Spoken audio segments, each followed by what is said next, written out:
Well, I know it's been a little bit, but I hope you guys didn't forget that I'm still a sharpening guy.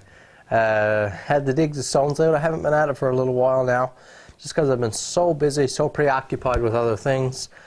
Finishing up filming with the Newfoundland Hobbyist, almost done for the season. Actually, the last episode, the finale, has been filmed. Very excited for that. So for today's video, what we're going to do is look at a super cheap, super easy way to resurface your whetstones. Whetstones are my most favorite way of sharpening. I absolutely love them.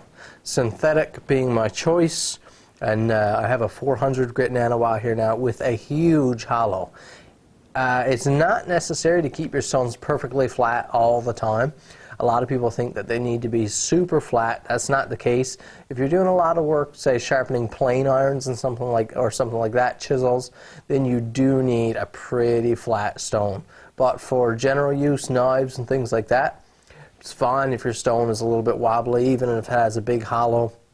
Just try to use the entire surface of your stone and keep it as even as possible. Once in a while, it will get like mine is now, where I have this big, huge bow, and it needs a little work, so I'm going to show you how to do that. Okay, have a look at the hollow in this stone. You see those high spots in the corners? That's spots that it's just really hard to use, I find. It looks even more pronounced on this side. You see that big thickness here, and then that big divot down to the middle. A little bit of wavering. It's more hollow here than over here, but we need to correct that. I might not take it right down to a perfect flat, but certainly better than this, because it's starting to get a little bit uncomfortable. You're starting to be able to notice it when sharpening. I'm going to start by throwing my stone here in my container of water. These are whetstones. They need water to work properly. I use just a plain old Tupperware container, and I want to resurface my woodstock stone here as well.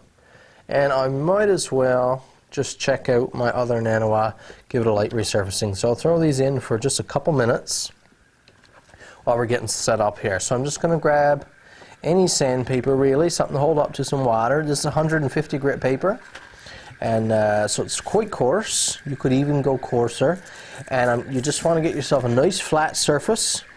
Of course, you need to sharpen against a flat, or you need to file your stone against a flat surface so that you can end up with a flat surface. So I'm just going to take my stone and work it on this sandpaper. Okay, for the nanowire stones, that's long enough. This is not hardly a big enough piece of sandpaper here, but it'll do for now. So you're just going to get to work. Start filing it away. Obviously, the bigger divot you have in your stone, the more filing it's going to need. But this stone here is pretty soft, so it should file pretty quick. You can see where it's contacting. So we have a real high spot all the way across here and on this corner. So this will really let you see how bad your stone is. Your paper will fill up with a particle from the stone, so once in a while you need to either shake that off or rinse it off or something like that. So what you'll notice is those high spots will get bigger and bigger, just like that there. So this is going to take a little while. I won't show you guys all of it because, of course, this is pretty boring work. It's just something you kind of have to take your time and do.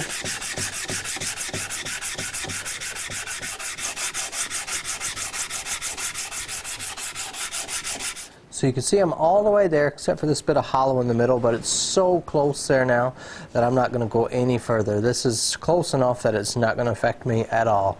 The next thing you want to do, you've taken it down enough now so that you probably have sharp edges all the way around again.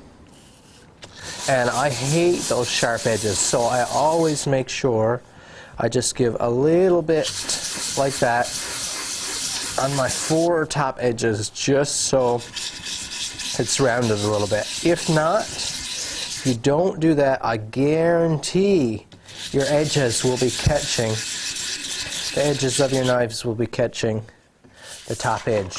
When you run your knife back over and you're cutting over that edge, and when you dip a little bit, your knife is just going to chop right into your stone, which is going to break your heart. It's going to both notch your stone and spoil your edge. So So that's how I flatten my stones. Super easy, super cheap.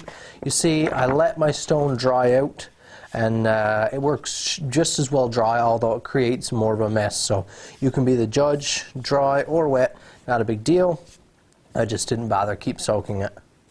This nano is now back in shape. I'm going to do my other couple.